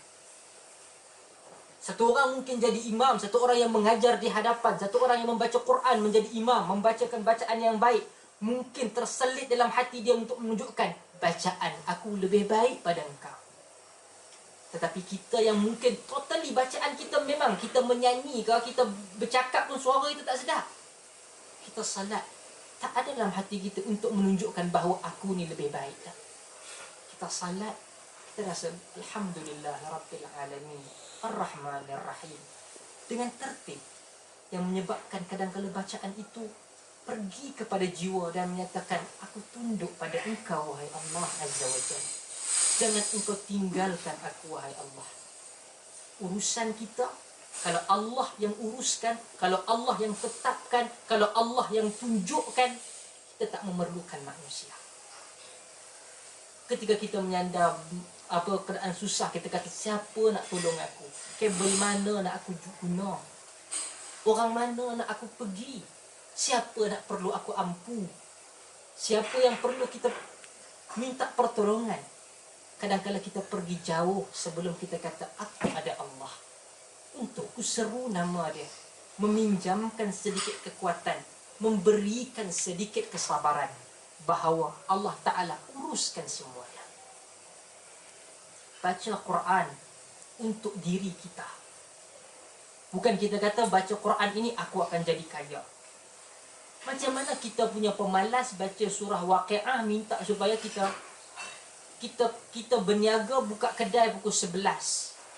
Tutup kedai pukul 3. Kita baca Waqiah tak pernah nak miss tiap malam. Pasal apa Allah Ta'ala menipu aku ni? Kata nak jadi kaya baca Waqiah. Tak. Kaya dengan usaha. Hebat dengan kekuatan kita melakukan sesuatu. Kita tidur punya lama lebih daripada belajar, kita rasa aku akan menjadi orang yang belajar dapat uat situ dan ini. Okay. Quran bila bercakap relate dengan diri kita, baru kita tahu apa yang Quran ingin sampai. Kalau kita baca kita rasa ini semua orang tu, aku memang syurga. Ni pokok tu. Quran tidak pergi untuk kita mencemooh orang lain, untuk melihat review diri sendiri. Ayat neraka je kata kita ni ayat seterusnya, ayat ke-12 hingga yang terakhir ni Allah berikan janji-janji kepada orang mukmin. Ayat 6 sebelah ni tak tuju pada aku. Yang tuju pada aku 12 hingga 15. Kita takkan ke mana? Sebab tu apabila kita boleh kuat dan kita boleh berjaya apabila kita sentiasa mengkritik diri sendiri. Umar ketika mendengar Nabi SAW akan ada orang yang lambat masuk syurga ataupun tak masuk syurga, Umar tak kata, hampa tahu tak Nabi pernah kata aku ni, kalau ada lagi Nabi itu adalah Umar. Kau tahu tak? Takkanlah ayat ni turun pada aku. Umar tak kalut kata macam tu. Umar kata apa? Ya Rasulullah, aku ke yang tak masuk syurga tu? Umar ketika dengar hadis kata ada orang yang tak masuk syurga, Umar takut. Adakah itu aku tak masuk syurga ya Rasulullah? Umar tak kata, hang tak kenal aku kata, Rasulullah kata apa aku? Jangan kata ini aku. Aku ni silap-silap Nabi. Tapi Umar tak kata. Umar kata, adakah aku yang tak masuk syurga? Kita kalau ada ayat Quran yang nampak mirip-mirip kita kata, oh ayat ni memang turun pada kami. Kami menang. Idza jaa nasrullahi wal fath. Apabila turun pada kami adalah bantuan dan kemenangan daripada Allah. Menang tu pasal kami menang lah. Hang punya kalah, hang tak kata ayat laknat pada hang pula. Jangan jadikan Quran kepentingan diri kita. Jadikan Quran untuk kita menjadikan diri kita lebih dekat pada Allah. Ketika Allah sebut kepada kita, bila Allah Ta'ala sebut tentang neraka, kita kata, ya Allah, janganlah aku jadi seperti orang yang kau gambarkan dalam neraka. Apabila Allah sebutkan tentang syurga, kita berfikir, adakah aku layak masuk syurga? Adakah dengan amalan aku ini mampu untuk ke syurga tanpa rahmat-Mu, hai Allah? Kita ni overconfident. Kita ni overconfident dalam banyak benda. Bukan saja confident, kita over. Kita benar, kita bukan saja kadang kita kata, kita punya tarikat. Tarikat kita 1,000, 2,000 kali kita dapat. Sebab tu kadang-kadang Quran disalahfahami apabila hanya menjadi kosmetik kepada beberapa tindakan kita. Quran dan sunnah perlu menjadi stance ataupun kita punya pendirian dalam kesemua perkara. Bukan kita ada pandangan, kita kata Quran kata pandangan saya bagus. Dah kita Quran kata sini, oh pandangan kita salah. Quran kata jangan zalim orang, jangan ambil duit rakyat, jangan makan rasuah, jangan itu dan ini. Oh kita tak boleh ambil. Bukan berkata, mereka makan lagi banyak, takkan saya yang sikit pun salah. Turang smack right. Dua-dua salah, kita mereka makan lagi banyak. Saya 3-4 batang balak sudah. Yang mereka makan 3-4 ribu batang balak. Hang tidak membawa daripada apa yang haram kepada halal, tetapi less haram. Sedangkan haram. Allah Ta'ala sebut lagi dalam ayat yang seterusnya. Allah kata, Innal ladhina yakhshawna rabbahum bil ghaibi lahum maghfiratun wa ajrun kabir. Wa asirru qawlakum aw ijharu bih innahu alimun bidhatis sudur. ألا يعلم من خلق وهو اللطيف الخبير هو الذي جعل لكم الأرض ذلولا فامشوا في مناكبها وكلوا من رزقه وإليه النشور. Allah kata dalam ayat yang ke-12, sesungguhnya orang-orang yang takut kepada Allah, kepada Tuhannya yang tidak nampak oleh mereka. Ini saya sudah pernah ulang. Alladzina yakhshawna rabbahum bil ghaib. Mereka yang takut kepada Tuhannya, takut kepada Allah untuk melakukan maksiat. Bil ghaib, dengan tidak nampak. Ghaib, kita nampak satu orang pegang pisau, hang buatnya aku tikam kepala hang, kita takkan berani nak buat. Tetapi dalam keadaan kita buat apa sahaja kita nak buat, kita duduk di London, mak ayah jauh, kita nak buat apa, bukan ada jabatan agama itu nak intip, tengok kita buat apa. Kerja dia memang kerja mengintip. Kerja baca lain tak ada apa, kerja tak cari orang, oh tu salah. Okey, dia nak pergi ke bilik, dia dah tahu mamat tu memang belum berkahwin, ada perempuan dalam bilik tu. Sebelum pergi ke bilik tu, dia tengah berjalan, dia tak cukup. Buka aja masuk pintu 15 minit, baru dia pecah. Tak perangai punya, tidak bertamadun orang agama ni. Okey? Tetapi satu orang, alladzina yakhshawna rabbahum bil ghaib, orang yang takut kepada Tuhannya dalam keadaan Tuhannya tidak dilihat, Tuhannya tidak disedari di mana, bil ghaib. Kita bangkit salat subuh, siapa yang kata hang tak bangkit aku denda 300 pound? Kalau kata 3 pound bangkit kalau 10 hari dah 30 pound. Tetapi Allah yang kita tak nampak, Allah yang kita tidak pernah pegang, Allah yang tak pernah kita berbicara terus dengan dia, kita rasa Allah itu ada untuk menghukum dan memberikan nikmat. Allah kata apa? Lahum maghfiratun wa ajrun kabir. Allah kata bagi dia maghfirah. Apa maksud maghfirah? Pertama, keampunan, dan yang kedua Allah tutup. Allah tutup aib itu. Apabila satu orang dia mungkin boleh buat pahala, tapi tak ada orang yang terlepas daripada melakukan kesilapan, yang kita akan diberikan timbangan itu. Allah Ta'ala akan melihat kepada timbangan amalan baik kita, akan dibawa di hadapan Allah, mana yang lebih berat. Apa yang Allah buat? Allah buang timbangan yang buruk supaya nampak berat timbangan baik kita, supaya kita selamat. Jadi Allah buat apa? Lahum maghfirah, Allah ampunkan dahulu, dan Allah tutup aib kita. Wa ajrun kabir, dan Allah berikan ajar, pahala, kebaikan yang besar. Dan Allah buang, dan Allah tambah kebaikan. Wa asirru qawlakum awijharu bih, dan rahsiakanlah perkataanmu dan lahirkanlah. Sesungguh dia maha mengetahui segala isi hati. Kadang-kadang kita dalam hati kita terlintas, kadang-kadang dengan lidah kita bercakap, kita duduk dengan kawan, kita bercakap. Ada orang, beberapa orang jumpa, dia kata, Ustaz, saya masalah, saya ada itu dan ini. Ada seorang datang pada saya beberapa minggu lepas, dia kata dia merasakan satu bebanan di dalam kehidupan dia. Dalam kehidupan dia merasakan, dia rasa sempit. Dia bukan dalam keadaan kita akan rasa satu hari di mana kadang-kadang kita kadang banyak makan, tetapi kita dalam makanan yang banyak kita tak rasa nak makan. Kita ada duit yang banyak, tapi dalam keadaan hati kita tak tahu apa punca. Okey? Jadi dia datang, saya kata, bangkitlah pada waktu malam, percayalah kekuatan qiyamul lail, seru nama Tuhan.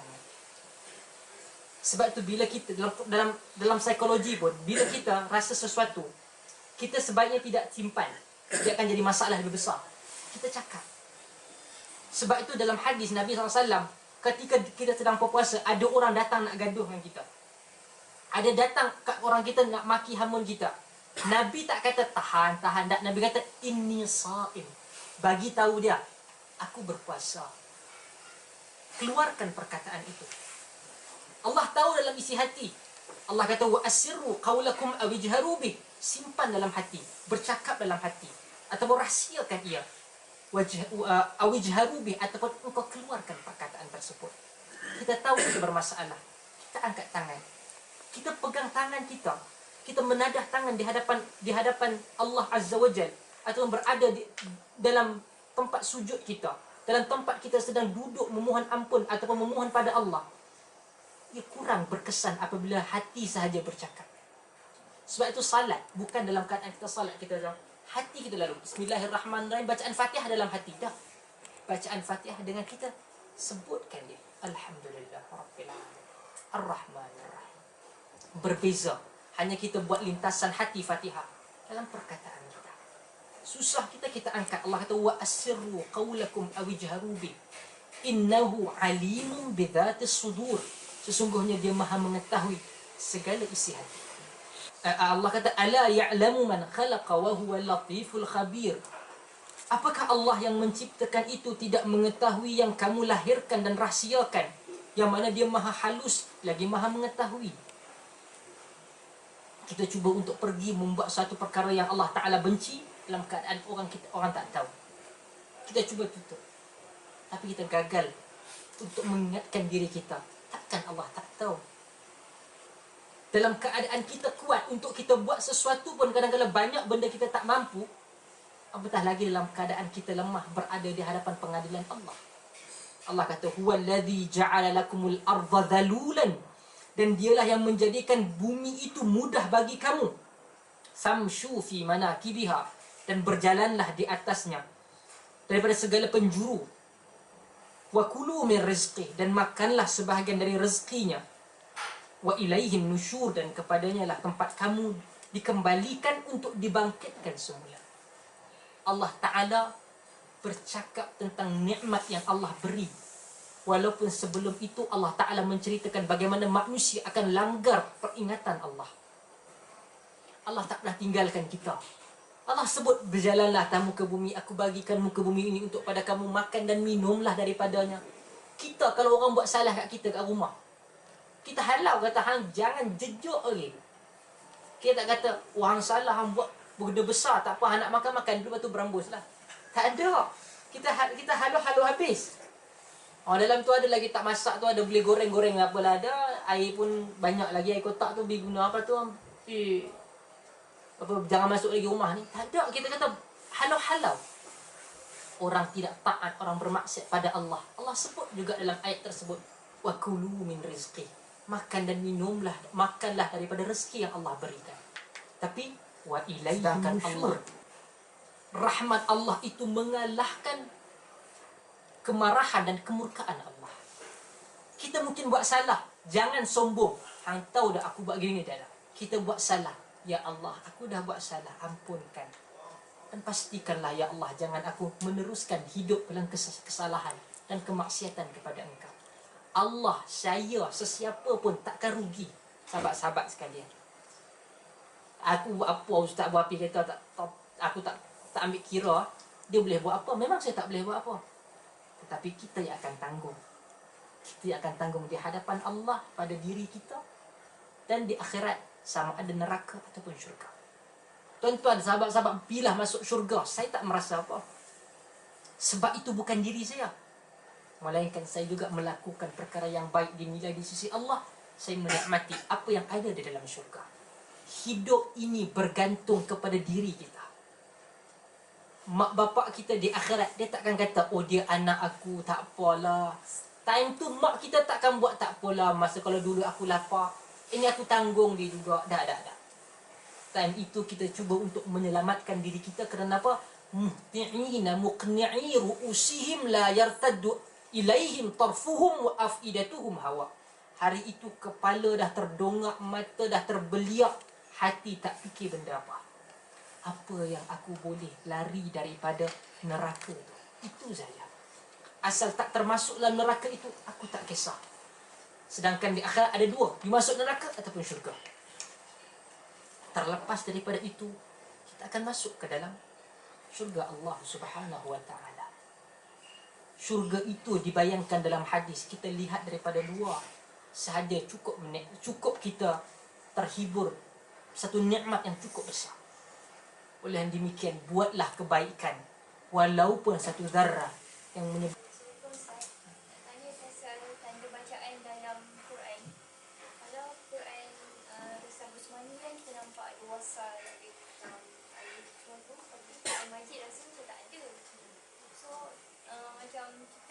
kena ikut tanya-tanya bacaan tu ke ataupun macam lebih afdal untuk ikut? Okey. Di kalangan para ulama qurra ni adalah tokoh-tokoh dalam bacaan. Ada di kalangan mereka menyatakan yang mendekati bacaan sunnah Nabi SAW adalah apa yang disusun daripada resam Uthmani. Okey, resam Uthmani yang dipersetujui oleh kebanyakan para qurra dunia, terutamanya terutamanya ia disusun dan juga dipersetujui di Madinah Al-Munawwarah, Madinah An-Nabawiyah. Mereka ada tu lajnah, mereka duduk dan mereka menyusun semua tu. Okey.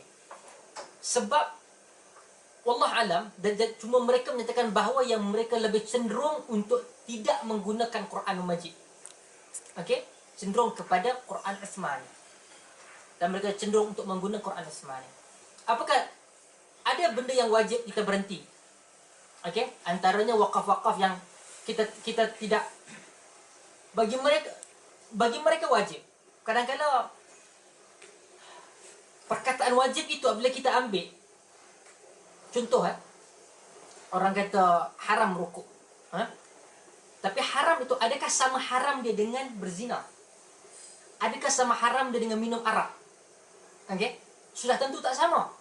Okey, jadi definisi itu tadi untuk kita faham dalam bahasa yang mudah, mereka menyatakan ada tempat yang wajib untuk berhenti. Antaranya wakaf Jibril. Ada saktah. Ada di kalangan mereka menyatakan bahawa di sana pun ada mazhab, mazhab bacaan. Ada yang menyatakan bahawa itu adalah wajib untuk kita saktah. Ada yang menyatakan bahawa wallah alam. Jadi untuk saya katakan bahawa di sana wajib untuk kita wasal ke, untuk kita wakaf ke, berbeza pandangan. Itu yang pertama. Yang kedua, contoh, dia ada wakaf sili, huruf sad. Ia digalakkan untuk kita menyambung. Untuk kita menyambung. Ada wakaf qili. Qaf lam, lepas tu dia ada bawah tu sekatkan ya. Okey? Dia ada wakaf qili. Dianjurkan. Bagi mereka afdal untuk kita berhenti. Kerana kesempurnaan ayat. Kesempurnaan ayat. Okey? Antaranya juga seperti dalam surah Al-Ma'un. Okey? Allah Ta'ala surah Ma'un berkaitan mereka yang fi salatihim ma'un. Mereka dalam salat mereka itu dalam keadaan yang tidak berapa khusyuk. Okey, ada dua ayat walaupun padanya waqaf.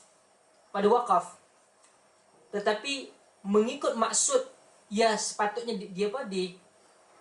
disambungkan. Maksud disambungkan. Jadi untuk kata wajib, para qurra akan kata wajib untuk berhenti, ada yang mengatakan afdal untuk berhenti, ada yang kata afdal untuk sambung. Cuma tanya pada saya cenderung untuk membaca Quran Uthmani, Mushaf Uthmani yang disusun dan dipersetujui oleh kebanyakan para ulama qurra, para yang bacaan Quran di Madinah Al-Munawwarah. Boleh? Ramai dah di awal. Assalamualaikum Ustaz. Salam. Saya nak tanya pasal tadi komen Ustaz. Dan yang pertama, kritikan saya pergi itu adalah kepada usrah yang tidak memberikan manfaat, yang membawa kepada perpecahan yang lebih besar. Okey? Betul. Saya juga datang daripada solat agama, kita duduk, kadang-kadang kita zikir, bincang dan sebagainya. Tetapi apabila ia menjadi lebih, ia keluar daripada sekolah, dia berada di peringkat universiti, dia ada peringkat orang yang dah bekerja dan sebagainya. Bahkan kalau kita tengok di dalam ada sesetengah usrah, saya rasa kebanyakan kita faham, di sana adanya satu benda yang namanya bai'ah. Okey? Ada benda namanya bai'ah usrah, yang diambil daripada bagaimana kita berbai'ah kepada pemimpin umat Islam. Zaman Nabi SAW dan para sahabat, bila satu orang diambil ataupun dilantik menjadi pemimpin, sebagai contoh Nabi SAW bagi pada satu kaum, Nabi akan datang, setiap seorang daripada mereka akan kata, aku berbai'ahkan pada engkau ya Rasulullah sebagai pemimpin umat Islam. Abu Bakar, orang datang memberikan bai'ah, laki dan perempuan akan keluar. Bagi pada Abu Bakar, aku akan berbai'ah kepada engkau. Berbai'ah bermaksud dia akan mengikut apa sahaja yang diarahkan dan meninggalkan apa sahaja yang ditinggalkan selama mana tidak menyanggahi Allah dan Rasul. Okey? Ada berlaku Nabi SAW hantar satu tim peperangan, tim tentera untuk peperangan. Sehingga satu hari itu ada seorang sahabat yang marah sehingga dia kata sehingga diarahkan orang-orang yang di bawahnya untuk masuk ke dalam api. Ada para sahabat teringat dan juga dia tak masuk, dan dia juga mungkin kerana terlalu marah, dan dia kata kita tidak disuruh agama ini untuk membinasakan diri. Kerana apa? Nabi suruh mengikut kepada kebaikan, bukan mengikut kepada kebaikan. Kalau mungkin dia nak buat apa murabbak, apa segi empat pula kan, pun tak kisah. Dia tengok oktagon ke oksagon dan sebagainya, tak ada masalah. Kalau oktagon letih dia nak buat tau. Okey? Jadi you nak buat apa sekalipun tak ada masalah. Tetapi kami ada ni memang setiap minggu kami memang jalan-jalan, kami memang makan-makan, kami pergi tengok wayang, memang kami geng-geng kami ni. Itu pun sama, tak ada masalah. Tetapi lebih baik apabila dia masukkan unsur agama. Okey, duduk kadang-kadang kita fikir, aku dengar ayat ni macam mana, nak faham ayat ni macam ni. Okey? Kita boleh kongsi pandangan. Tetapi bila berlaku masalah, dia ada tanzim. Dia ada satu undang-undang. Okey, alhamdulillah dia akan ada nakib. Tak ada masalah. Tetapi adakah dia masalah bila kita nak faham isu ni, dia kena faham daripada struktur yang dibuat oleh ikhwan muslimin. Ikhwan muslimin kalau katakan dia ada nakib, kena tahu adakah nakib itu macam mana. Dia pun bahasa Arab tak tahu, baca Quran tak tahu, dia kata hang jangan lawan apa yang kami katakan. Mana boleh, Nabi pun dibantah, tiba-tiba usurah hang tak boleh bantah. Hang gila. Okey, ada bukan saya reka. Dia kata dia duduk kat satu tempat ni di Malaysia, saya tahu banyak ada di Malaysia. Saya pergi beberapa negara-negara Arab yang ada ni, dia pun ada dua circle besar.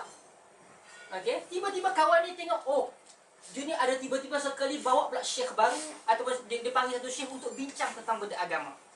Apa yang berlaku? Kawan seorang tu, hang telah memecahkan jamaah, hang telah pergi kepada jamaah yang lain, ini menyanggahi, ini mufarakah pada jamaah, entas ke. Hang kata apa? Dia pergi cari ilmu. Takkanlah kebenaran pada hang saja. Itu yang saya bantah. Yang kedua, sebab dia bukan orang usrah kita. Macam mana kita boleh pergi? Hang ingat aku kafir ke? Kalau saya salah, bagus kaedah saya salah, bagi tahu saya mana salah. Kebenaran tidak. Para sahabat, tak adanya Ibn Abbas belajar kat dia, dia kata, hampa jangan pergi kat Ibn Abdullah Mas'ud, nah. Aku saja yang bagus. Tak. Ini yang saya cuba pecahkan. Saya buat, bahkan saya pun kata, mana yang usrah tu kata, saya mai datang, kita borak. Saya tak nak gadah kalau kita minum kopi. Saya tak minum kopi, saya tak apa, saya minum teh ke apa.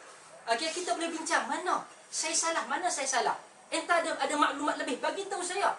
Saya bukan satu orang yang maksum ataupun komplit dalam ilmu, dah. Bukan saya nak dengar. Sahabat saya sebagai contoh ni Azmi, banyak memberikan bantuan pada saya dalam memahami beberapa benda yang lain. Dia bukan datang dari agama, tapi saya manfaat daripada dia banyak. Mungkin juga dia ada manfaat daripada saya. Okey? Tapi masalahnya, hang jamaah lain, hang nak mai pada aku. Hang duduk dengan aku, hang pergi sana, hang terpecat. La haula wala quwwata illa billah.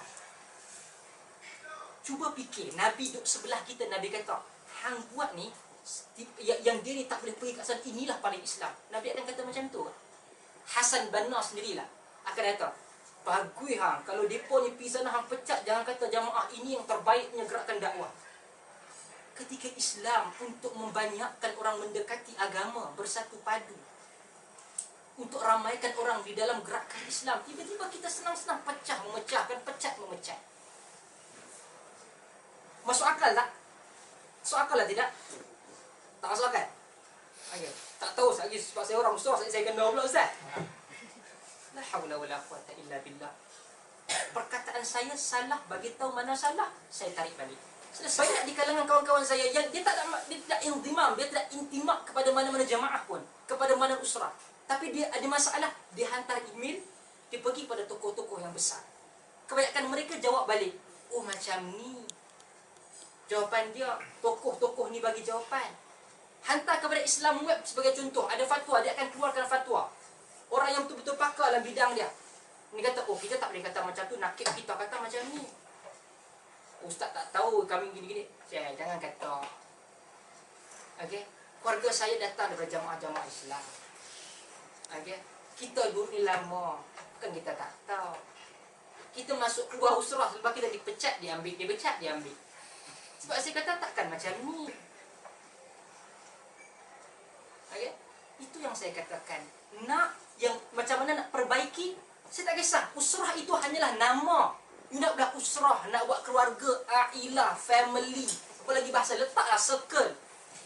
Tapi selama mana benda itu bawa kepada kebaikan, mengingati Allah, mengeratkan silaturahim dan sebagainya, silakan, banyakkan. Mungkinlah taklah kita nak bawa 30, 40 orang sekali je tak ada. Mungkinlah ada 10 orang, 5 orang. Mungkin. Tetapi jangan kita buat perangai bodoh dan juga jijik macam ni. Oh, orang tu tak boleh pi, dia ni bukan orang kita, dia tak boleh pi. Apa ni? Apa ni? Ini bukan, pecahkan benda ini. Ini adalah unsur jahiliyah. Ini unsur jahiliyah, pecahkan orang atas nama kefahaman yang dia buat sendiri. Ini unsur jahiliyah. Bila kita bilang, oh you tak boleh. Sampaikan kadang-kadang dia buang satu rumah tak panggil sebab apa? Oh dia dah pergi kuliah ustaz tu. La haula wala quwwata illa billah. Ini ke agama? Sudah tentu ini bukan agama. Bagi tahu semua. Saya beritahu ke orang-orang yang dekat ni, panggil saya. Bila-bila kita boleh datang. You bagi tahu kalau saya salah, saya akan tarik secara publik. Setiap minggu dulu Zuhair Lani Izzat pergi rakam. Semua ada di YouTube. Saya pergi kenakan siapa, kenakan Haziq ke, kenakan siapa, semua masuk satu dunia. Sampai Malaysia semua tengok. Okey? Semua boleh nilai perkara tersebut. Jadi, apa yang perlu duduk, tanya diri dan hati, apakah tindakan ini menempati ajaran kitab dan ajaran sunnah. Okey? You marah sangat dengan UMNO. Main datang pasal apa? Kita buat terbuka. Sejak saya datang, saya kata UMNO tak boleh nak kempen untuk dia. UMNO kalau salah-salah. Salah-salah. Okey? Pernah kita bagi kredit. Tapi jangan sangat-sangat. Kita bagi dia rasa kan. Tapi alhamdulillah UMNO antara orang yang memberikan ruang dakwah saya lebih besar. Nak tunggu orang jamaah ke, nak tunggu ke parti-parti lain, tak mau bagi. Okay, saya pergi ke mana saja, tiba-tiba ada MCA, MIC, DAP nak bagi, saya pergi nak bercakap. Tak ada masalah. Dan bila PAS fikir atau bagi, tak apa. Okay? Di sini semua boleh tengok, saya membantah, saya memberikan pandangan saya secara tegas terhadap benda yang menyanggai Quran Sunnah dalam politik ke dalam apa. Tetapi UMNO di London secara khusus. Bukan UMNO semua sekali mana-mana, UMNO London saja. Okay? Sebab saya yang memberikan nasihat dan dia yang memberikan platform. UMNO lain nak bagi, nak tahan dengan mulut saya, bagi, baru saya boleh puji. Okay? Itu saja saya beri. Yang apa? Dia saja yang memberikan ruang. Sejak saya buat di Marah House, kena pecat, kena halau, kena ban di Malaysian Hall. Pergilah mereka kat bawah ni, semua dia yang bagi. Dan ingat, saya tidak dapat sesin pun daripada dakwah ni. Tanya dia apa? Saya tidak dapat sesin pun daripada dakwah ini. Bukanlah benda ini untuk jadi dakwah. Ni kali pertama saya jadi usrah benda yang baik. Tapi buang unsur-unsur jahiliyah. Unsur-unsur jahiliyah. Bahkan kita tengok dalam keadaan usrah ni, semua saya tahu. Perkataan Hasbu Asal Banna kata begini, Syekh Kutub kata begini, Al-Hudaybi kata begini, Umar Tilmisani kata begini. Nama-nama ini lebih banyak daripada nama Allah dan nama Rasul. Ketika Dr. Muhammad Mursi menang, dia pernah sebut nama Hassan Banna? Pernah dengar ucapan disebut Hassan Banna? Tak, bukalah. Sebab dia merasakan Hassan Banna memberikan dia, memulakan jalan. Tetapi mereka tidak mencari Hassan Banna. Mereka mencari Allah dan Rasul. Ada dengan ucapan-ucapan mereka, bukalah. Mereka semua dirakam. Tak ada. Semua mencari Allah dan Rasul. Dia tak kata, oh Hassan Banna gini-gini dah. Kita duk gerakkan Islam picisan kat Malaysia, dekat beberapa curug dunia ni, bagaikan lebih hebat. Tengok sini Azmi dia apa dia gelak, dia tahu mana. Sebab kita kadang-kadang kita rasa kita lebih hebat daripada mereka, sedangkan mereka yang memulakan perjalanan kepada seluruh dunia. Bagaimana Hassan Al-Banna dibunuh, bagaimana Syekh Kutub dibunuh juga, syahid di tali gantung. Bagaimana Zainab Al-Ghazali merasakan betapa banyak seksaan ketika di dalam penjara. Menantu dalam keadaan mengandung, dimasukkan sekali, dilepaskan anjing untuk dia dibaham, hampir untuk dia dirogol oleh orang-orang di dalam penjara. mereka tidak menyatakan kata asal banna. Dia kata apa? Kami tidak berjuang kerana asal banna, dan kami berjuang kerana Allah dan Rasul. Perkataan keluar mulut kita sama. Siapa yang keluar mulut kita, manusia atau Allah Rasul? Itu senang. Politik, gerakan apa? Kena matang. Akhir perjalanan, kita tidak pergi berjalan untuk mengutip apa yang ada di hujung jalan itu. Sedangkan kita ada banyak kawan-kawan yang kita boleh duduk sekali, kita boleh tanya apa, kita boleh duduk untuk cari apa titik pertemuan kita. Kalau kata tak mau UMNO yang nampak politik sangat, kita boleh pergi. Saya boleh menjadi orang tengah untuk katakan duduk semua buat program. Tapi oleh kerana banyak isu, saya dah berada saya ingat setahun dah saya di sini, tak pernah kadang-kadang yang keluarkan fatwa tu bahasa Arab pun tak tahu, Quran pun tunggang belanggang, hadis pun tak. Hadis ni bukan kerana kita buka buku kita baca hadis, tak. Dia ada ulumul hadis, dia ada disiplin. Saya tidaklah pandai dalam hadis, tapi kita belajar, kita ada sanad sikit-sikit. Kutub Sittah pun kita ambil lah tak berapa banyak, kita baca dengan guru-guru kita, kita ada jarh wa ta'dil dan sebagainya. Tapi bila baca, bagaikan hebat. Tak mau campur laki perempuan, tapi dalam trend boleh nak berlagu dengan laki perempuan. Realistik lah. Okay, bukan kita suruh campurlah lepas ni, tak. Tapi kita duduk laki perempuan, kita tahu di sini tidak boleh, ada pengasingan. Okay, nak makan kata laki dahulu, perempuan kemudian. Okey, tapi untuk katakan langsung secara total, sehingga kadang-kadang kita tengok benda ini, apa yang dia buat ni?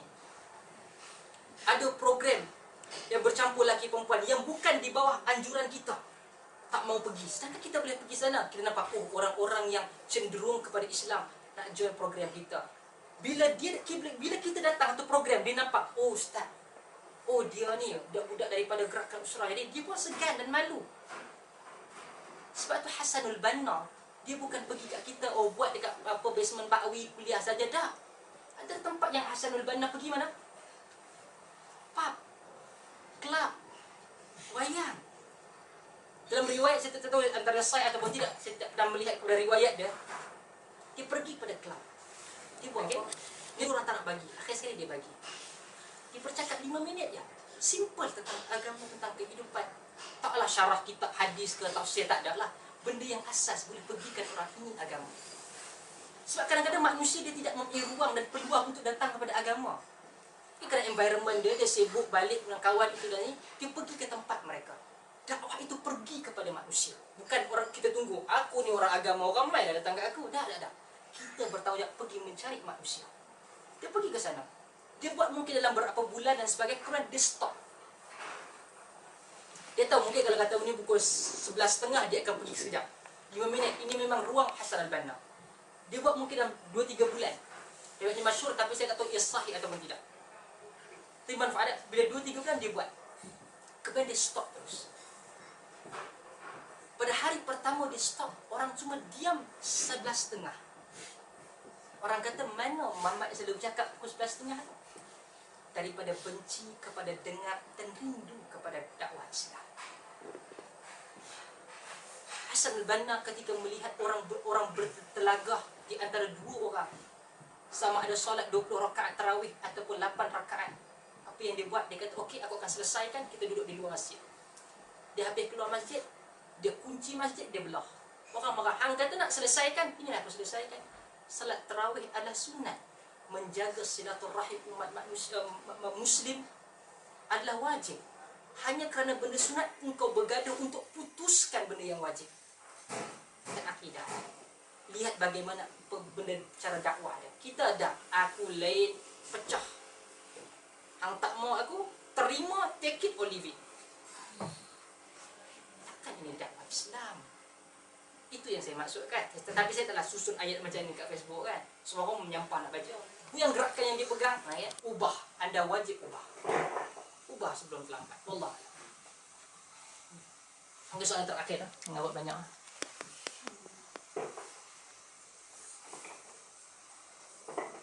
Kalau tak ada, alhamdulillah, tak apa. Kita tangguh pada kuliah yang akan datang. Semoga ia satu perkara yang bermanfaat. Subhanakallahumma wa bihamdika asyhadu an la ilaha illa anta wa astaghfiruka wa atubu ilaik. Wa barakallahu fikum wa sallallahu ala Muhammad wa ala alihi wa sahbihi wa baraka wa sallam. Wassalamualaikum warahmatullahi wabarakatuh.